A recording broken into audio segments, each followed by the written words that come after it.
يا مرحبا ترحيب من صادق شعور في ليلة فيها المشاعر جلية، وليل الفرح مليان بسطات وسرور، واشواقنا حيه والارواح حيه. ولهم خالد بقامات وحضور، تستاهل السيف واجمال هدية، تستقبل الضيفان بالبشر وسرور، بنت الكرام النادرة والأبية،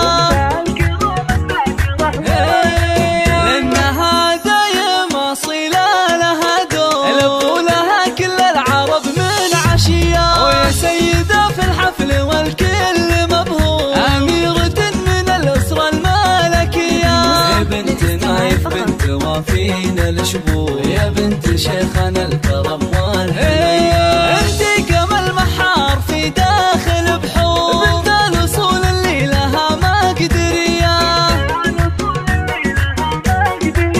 وخالد من أصل الكرم عز مخبور، البشت يذهبه وهيبة قوية، خالد المعرس عسى أيامه سرور، ليلة فرحكم تعتبر عالمية، وبناتك اللي كأنهم در منثور، الليلة قدروا مقامات وحضور، ويا أم خالد لو بمدحك وزير، أم خالد في المدايح عسيرة،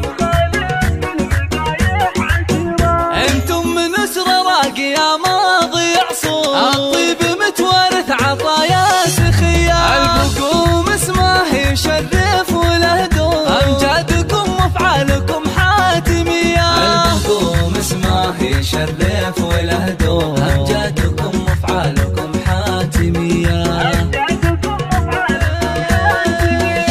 يا مرحبا ترحيب من صادق شعور في ليلة فيها المشاعر جلية، وليل الفرح مليان بسطات وسرور، واشواقنا حيه والارواح حيه. ولهم خالد بقامات وحضور، تستاهل السيف واجمال هدية، تستقبل الضيفان بالبشر وسرور، بنت الكرام النادرة والأبية،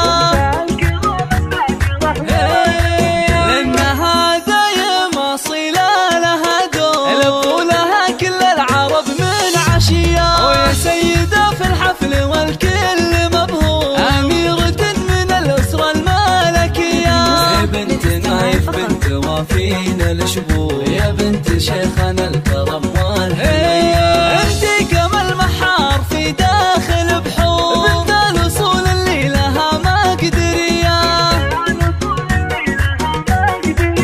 وخالد من أصل الكرم عز مخبور، البشت يذهبه وهيبة قوية، خالد المعرس عسى أيامه سرور، ليلة فرحكم تعتبر عالمية، وبناتك اللي كأنهم در منثور، الليلة قدروا مقامات وحضور، ويا أم خالد لو بمدحك وزير، أم خالد في المدايح عسيرة،